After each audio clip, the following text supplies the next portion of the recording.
कक्षा 11वीं भौतिक विज्ञान।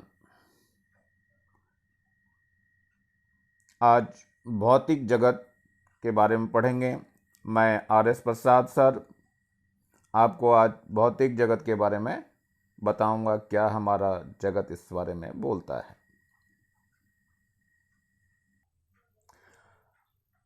सबसे पहले परिकल्पना आती है। हम किसी भी चीज़ की कल्पना करके उसके बारे में नियमों के आधार पर लिखते हैं, अर्थात प्रेक्षण या प्रायोगिक परिणामों की व्याख्या करने के लिए प्रारंभिक तौर पर बनाए गए कार्यकारी नियम को, जिसका अंतिम सत्यापन नहीं हुआ है, परिकल्पना कहते हैं।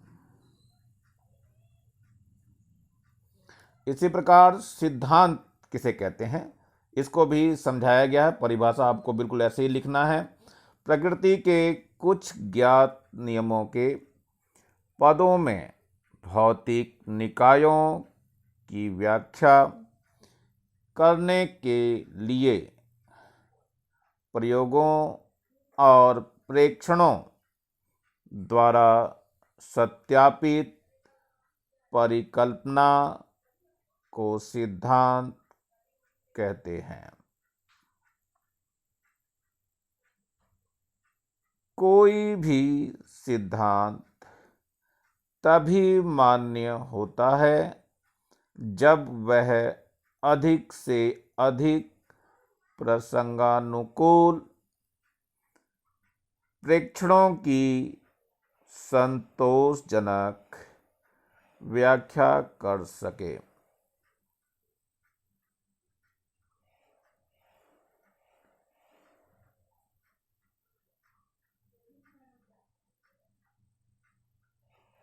नियम और सिद्धांत में अंतर। नियम यह बताता है कि प्रकृति किस प्रकार व्यवहार करती है। यह शाश्वत तथा अपरिवर्तनीय होते हैं। किसी भी भौतिक प्रक्रिया में नियम का उल्लंघन नहीं होता है।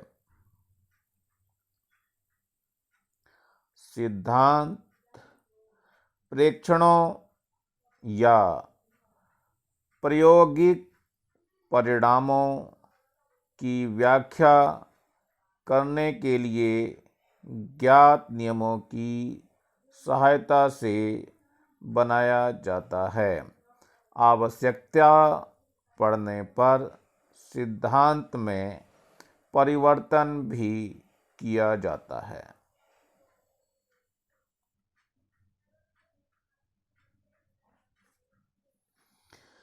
अभी आप लोगों ने परिकल्पना के बारे में पढ़ा, क्या परिकल्पना थी और इसमें कैसे कैसे क्या बातें हैं। इसमें परिकल्पना में ये खास बात होती है कि सबसे पहले प्रेक्षण लिए जाते हैं। ये प्रेक्षण जो है आप लोगों के सबसे पहले इसके ही बात करते हैं।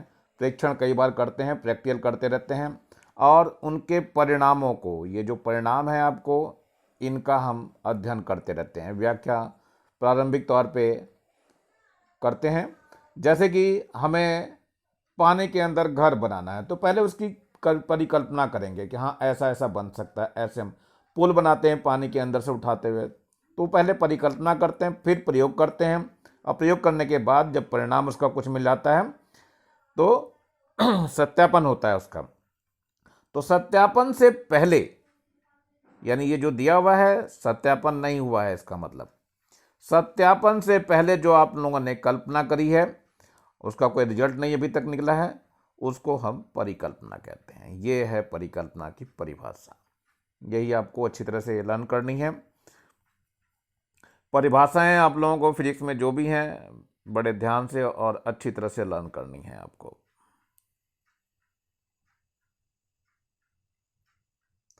अब सिद्धांत की बात करते हैं। आपने पहले परिकल्पना करी, फिर नियमों के आधार पर जो है उसको सत्यापित करने की कोशिश करते हैं। तो इसमें क्या होता है, सर्वप्रथम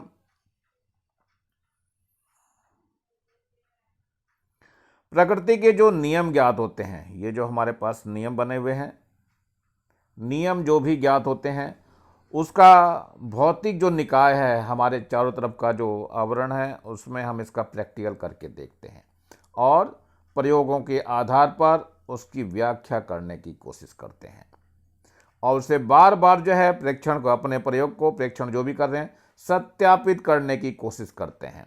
यानी परिकल्पना जो की गई है, इस परिकल्पना को जो लिया गया है, इसको सत्यापित करने के लिए जो भी चीज़ बनती है उसको हम सिद्धांत कहते हैं।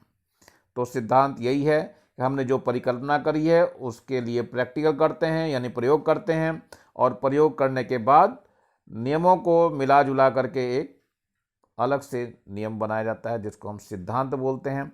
लेकिन इसमें क्या है, कोई भी सिद्धांत, यानी जो सिद्धांत है ये तभी मान्य होगा, मान्यता उसको तब मिलेगी जब वह अधिक से अधिक प्रयोगानुकूल प्रेक्षणों की संतोषजनक व्याख्या, मतलब ये है कि बार बार प्रैक्टिकल करने के बाद उसका जब भी परीक्षण किया जाए, टेस्ट किया जाए उसका, तो वो संतोषजनक ही निकले, यानी बिल्कुल उसकी व्याख्या बार बार सही कर सके। तो ये आपका सिद्धांत कहलाता है, जैसा कि नियम आपको लिख करके दिया ही गया है।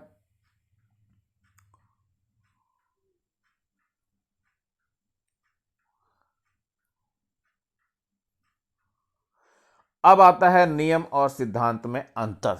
नियम और सिद्धांत में अंतर के लिए क्या बात आती है, तो ये एक परिभाषा सी दी है, अपने पीछे भी पढ़ी परिभाषा पहले, थोड़ी देर पहले, वही परिभाषा ये भी है।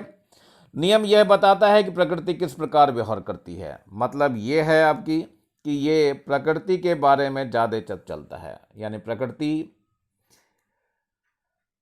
के नियमों को जान करके उसके अपने व्यवहार के लिए यूज़ करता है, अपने व्यवहार में जो अब काम आता है उसमें, और ये हमेशा शाश्वत सत्य रूप से नियमों को रखा जाता है, वो कभी भी बदलते नहीं हैं नियम। यदि कोई चीज़ ऊपर से नीचे गिर रही है, भारी है, तो वो सदैव ही गिरेगी, जैसे न्यूटन ने कहा था। तो इन सभी भौतिक प्रक्रियाओं के नियमों का उल्लंघन नहीं करते हैं, यानी एक बार जो नियम दे दिया गया वो सर्वथा दे दिया गया, वो अब नहीं बदलना चाहिए, अर्थात उसका उल्लंघन नियमों का नहीं किया जाता है। कोई भी सिद्धांत देंगे उसमें नियमों का उल्लंघन नहीं होता है।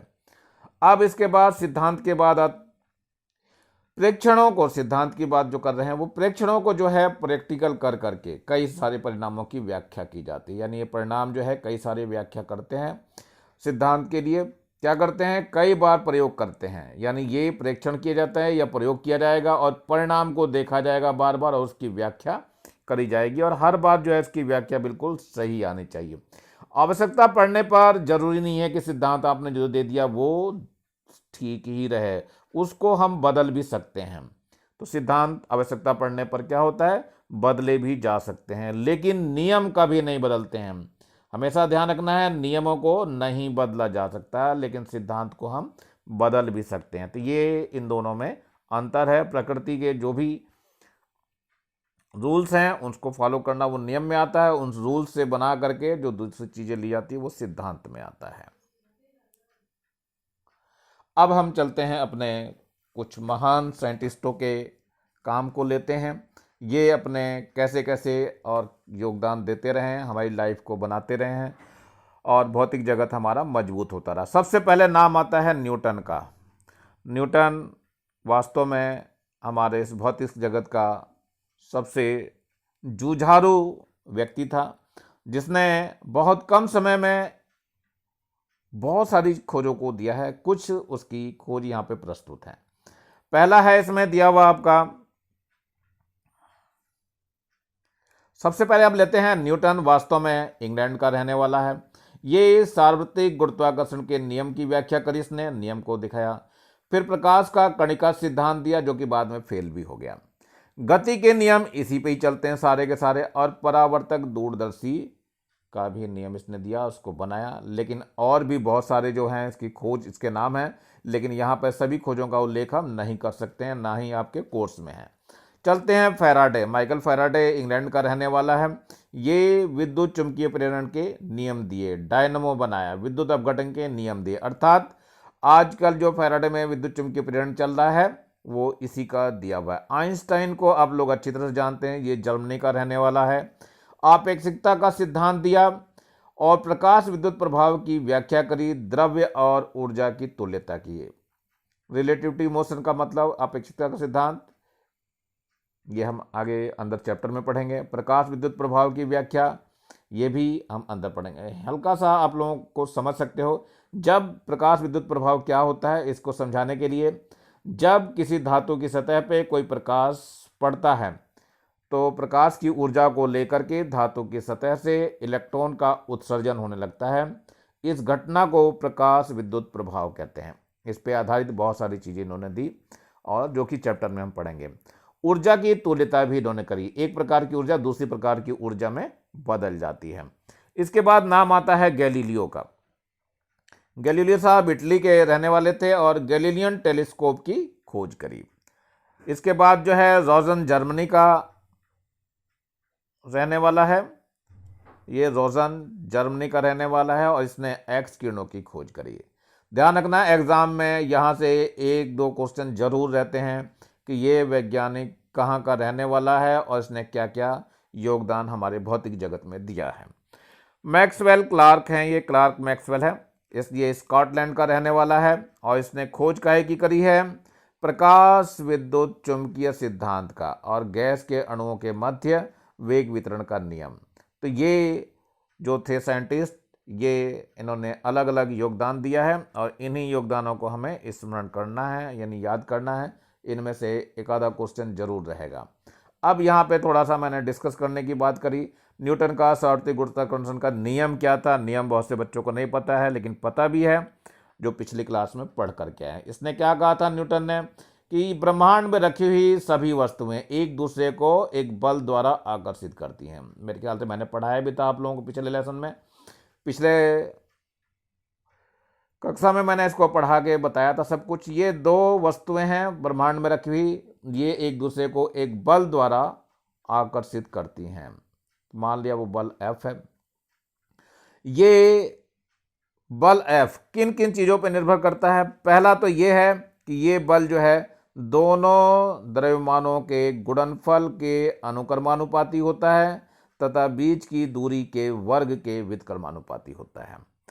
और इसके बाद F बराबर G हो गया था, फिर G m1 फिर m2 और बट्टे में r² हो गया था, जहां G सार्वत्रिक गुरुत्वाकर्षण नियतांक है। ये जो दिया था कैपिटल G का मान था सार्वत्रिक गुरुत्वाकर्षण नियतांक।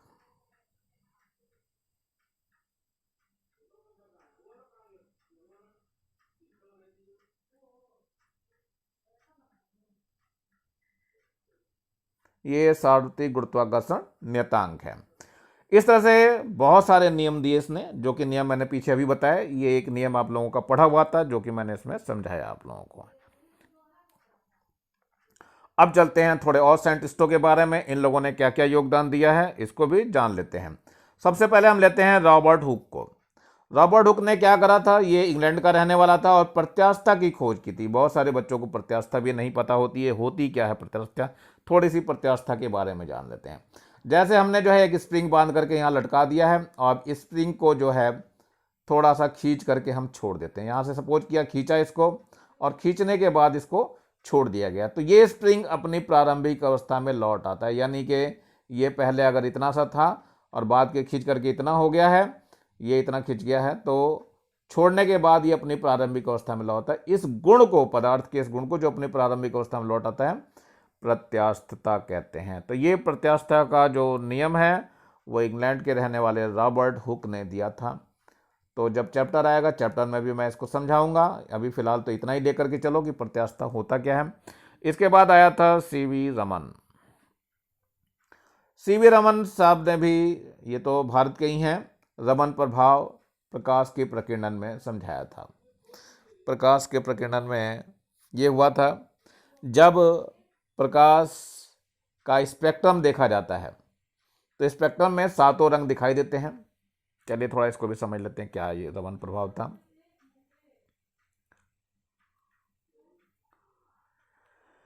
प्रकाश का स्पेक्ट्रम जब देखा जाता है, यानी प्रिज्म की सहायता से हम देखते हैं स्पेक्ट्रम को, आप लोगों को पता ही है, ये एक प्रिज्म हो गया। इस प्रिज्म से अगर श्वेत प्रकाश की किरण पास करते हैं तो ये 7 रंगों में डिवाइड हो जाता है, ऐसे ऐसे करके 7 रंगों में बांट जाता है, और जिसको हम विबग्योर के नाम से जानते हैं, 7 रंगों को। 7 रंगों में से किसी एक रंग को अगर ले लिया जाए, मान लिया इधर जो है लाल रंग आपने ले लिया और किसी शक्तिशाली विद्युत क्षेत्र में रख दिया गया, चुंबकीय क्षेत्र या विद्युत क्षेत्र यहाँ पर लगा दिया गया, तो ये शक्तिशाली चुंबकीय क्षेत्र या विद्युत क्षेत्र लगाने पर ये एक तरफ को मुड़ जाते हैं। इस प्रभाव को हम रमन प्रभाव कहते हैं। ये जबकि हम पढ़ेंगे, अभी आगे क्लास में पढ़ेंगे, अभी नहीं पढ़ना है इसको, अभी फिलहाल रहने दीजिए, तो हम आगे बात चर्चा करेंगे बाद में इसकी। अब आते चलते हैं मार्कोनी साहब को, आप तो अच्छी तरह से जानते हैं, आज के युग में जीने वाले हैं आप लोग। तो मार्कोनी साहब ने जो है, इटली का रहने वाला, ये बेतार संदेश, मतलब ये मोबाइल का एक तरह से कह लीजिए, जिसमें तार नहीं थे लेकिन फिर भी हम संदेश को एक जगह से दूसरी जगह पहुंचा सकते हैं, तो ये बेतार संदेश के लिए जो है जाने जाते हैं। अब इसके बाद आते हैं R.A. मिलिकन। मिलिकन ये अमेरिका का रहने वाला है, इसने इलेक्ट्रॉन के आवेश का निर्धारण किया था। इसे भी समझ लीजिए क्या चीज़ है, इलेक्ट्रॉन के आवेश का निर्धारण कैसे किया गया था। अब इन्होंने क्या करा था, एक एक्सपेरिमेंट करके देखा था। उस एक्सपेरिमेंट में इन्होंने क्या करा कि ये एक विद्युत क्षेत्र लगा दिया इन्होंने, इधर प्लस लगा दिया और इधर माइनस लगा दिया, और यहाँ पर एक बैटरी लगा दी थी इन्होंने।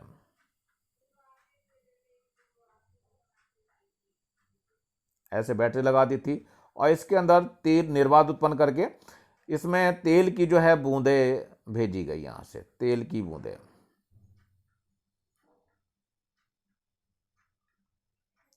जब भेजा गया तो यहाँ पे मान लिया छोटे छोटे बूंदों पर इनका आवेश नियंत्रण हो गया, तो यहाँ पर जो है मान लिया ये आवेश आना चालू हो गया, इलेक्ट्रॉन का हो गया तो माइनस वाला हो गया। तो जो भी इस तरह से आवेश है, इन आवेशों को संतुलित किया गया। ऊपर की तरफ तो विद्युत क्षेत्र लगा जिसके कारण बल लगा, ये F बराबर QE के बराबर हो जाएगा, और नीचे की तरफ इसका भार mg लग गया, और इन दोनों का संतुलित जब किया गया तो ये दोनों बल बराबर हो गए। इससे क्या हुआ, इन्होंने mg बराबर QE, ये भी तो बल ही है हमारे पास। तो जब इस तरह का बल लिया इन्होंने, तो बल लेने के लिए क्या करा, एक तो mg आया और एक आ गया QE, तो QE से Q निकल जाएगा, ये हो जाएगा mg बटे E, और E बराबर होता है V/D। तो यहाँ पे मान धर देंगे तो mg V/D ऊपर आ जाएगा। इससे जो है आवेश का मान निकल जाता है, ये आवेश का मान निकल जाता है। इन्होंने प्रयोगों द्वारा क्या देखा कि कम से कम जो आवेश है वो 1 इलेक्ट्रॉन के बराबर होता है, यानी 1 इलेक्ट्रॉन का आवेश होता है, जिसे हम 1.6 माइनस का होता है, इंटू 10⁻⁻19 कूलाम। ये आवेश इन्होंने देखा था, और इसी को एलिमेंट्री चार्ज बोलते हैं। तो ये इसको ध्यान रखना, एलिमेंट्री चार्ज ऐसा कुछ बोला जाता है इसको याद रखना आप लोग। यानी कम से कम किसी वस्तु पे जो आवेश होता है वो इस इलेक्ट्रॉन के आवेश के बराबर होता है, ये मिलिकन ने खोज की थी। चलिए ये भी हो गया। जे थॉम्सन को आप तो अच्छी तरह से जानते हैं, इन्होंने क्या करा था। जे थॉम्सन साहब ने, इंग्लैंड के रहने वाले हैं ये, इन्होंने इलेक्ट्रॉनों और धनात्मक किरणों के लिए E/m का निर्धारण किया था। इलेक्ट्रॉन और धनात्मक किरणों के लिए E/m का मान, यानी E/m को निकाल लिया था, और इसको निकाल करके इलेक्ट्रॉनिक चार्ज को निकालना चालू किया। ये भी हम लेसन के अंदर ही पढ़ेंगे, फिलहाल तो आपको ये याद करना है कि ये इन्होंने काम क्या करा था और कैसे ये। अब चलते हैं चैडविक साहब की तरफ। चैडविक साहब ने क्या करा था, चैडविक वैसे रहने वाले इंग्लैंड के, न्यूट्रॉन की खोज की थी इन्होंने। बेकुरल इन्होंने फ्रांस के रहने वाले हैं, रेडियो सक्रियता की खोज करी। और पाउली ऑस्ट्रेलिया का रहने वाला है, पाउली का अपवर्जन नियम दिया था इन्होंने। युकावा जापान का रहने वाला है, नाभिकीय बल का सिद्धांत दिया गया, जो नाभिक के अंदर रहने वाले कण हैं वो आपस में कितना बल लगाते हैं, आकर्षण प्रतिकर्षण बल जो भी है, इन सबको इसने व्याख्या करके दी थी। डी ब्रॉगली ये फ्रांस का रहने वाला है, प्रकाश की द्वैत प्रकृति, इलेक्ट्रॉनों की तरंग प्रकृति को समझाया था। प्रकाश की द्वैत प्रकृति का मतलब ये होता है प्रकाश कण का भी सिद्धांत रखता है और तरंग का भी सिद्धांत रखता है। ऐसे इलेक्ट्रॉन भी तरंग का भी सिद्धांत रखता है और कण का भी सिद्धांत रखता है। थोड़ा इसके बारे में चर्चा कर लेते हैं, क्या चीज बोली जा रही है, कण का सिद्धांत और तरंग का सिद्धांत। तो ये माना जाता है इलेक्ट्रॉन नाभिक के चारों ओर इस तरह से चक्कर लगाता है। तो ये तो कण की स्थिति होने के, इलेक्ट्रॉन हो गया, ये नाभिक हो गया, नाभिक के चारों ओर जो है चक्कर लगा रहा है, ये तो कण की स्थिति हो गई, चला रहा है। लेकिन इसको बताया गया नहीं, ये तरंग की फॉर्म में चलता है, मतलब ये ऐसे ऐसे चलता है, ये तरंग की फॉर्म में चलता है। इसी प्रकार प्रकाश भी चलता है, तो ये तरंग प्रकृति कहलाती है। कण की प्रकृति गोल गोल घूमना हो गया और ये तरंग के रूप में चलना, ये तरंग प्रकृति हुई। तो अभी इसकी डिटेल से जो है हम बाद में पढ़ेंगे, फिलहाल इतना ही समझ के रहने दीजिए, बाद में इसकी चर्चा हम लोग डिटेल में करेंगे। इसके बाद आ जाइए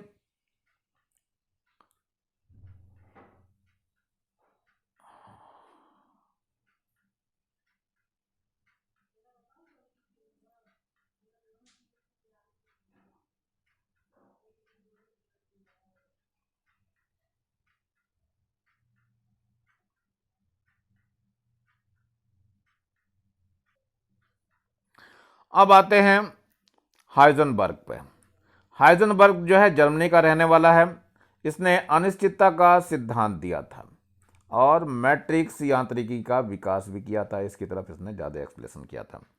इसके बाद नंबर अगला आता है नील्स बोर का। नील्स बोर जो है वो डेनमार्क का रहने वाला है और हाइड्रोजन परमाणुओं का क्वांटम मॉडल इसने दिया था, किस प्रकार से हाइड्रोजन का मॉडल जो है क्वांटम की फॉर्म में रहता है। इसके बाद जो है इधर माइकलसन, ये जो है यूएसए के रहने वाले हैं और माइकलसन मोरले का प्रयोग समझाया था इन्होंने करके। तो ये आपको अच्छी तरह से याद रखना है किसने कौन कौन सा योगदान दिया है और क्या कुछ करा है इसने भौतिक जगत में। तो भौतिक जगत में इन चीज़ों को जानना बहुत ज़रूरी है। अब थोड़ा सा हम आगे बढ़ते हैं भौतिक जगत में और क्या क्या हुआ, इंडिया वालों ने क्या करा। पहले तो गुलामी झेली इन्होंने, फिर जा कर के अपना काम करना चालू करा है जैसे ये आज़ाद हुआ है।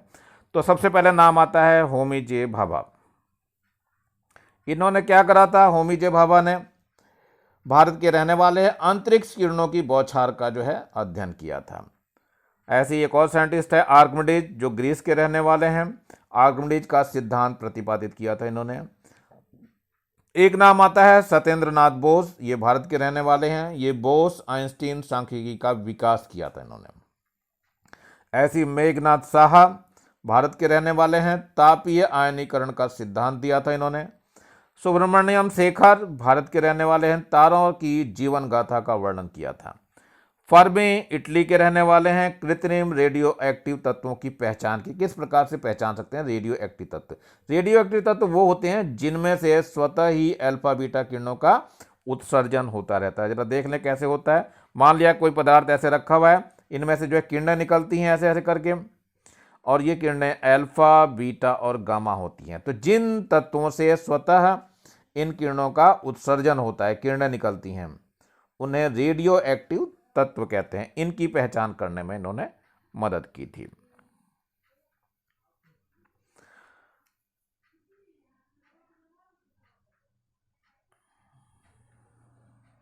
इसके बाद आते हैं H.A. चौबे, ये अमेरिका का रहने वाला है। H.A. बैथे है, ये अमेरिका का रहने वाला है। इसने तारों में ऊर्जा उत्पादन की व्याख्या, किस प्रकार से किसी तारे में ऊर्जा उत्पन्न होती है, उसका सिद्धांत प्रतिपादित किया था। इसके बाद आते हैं R.P.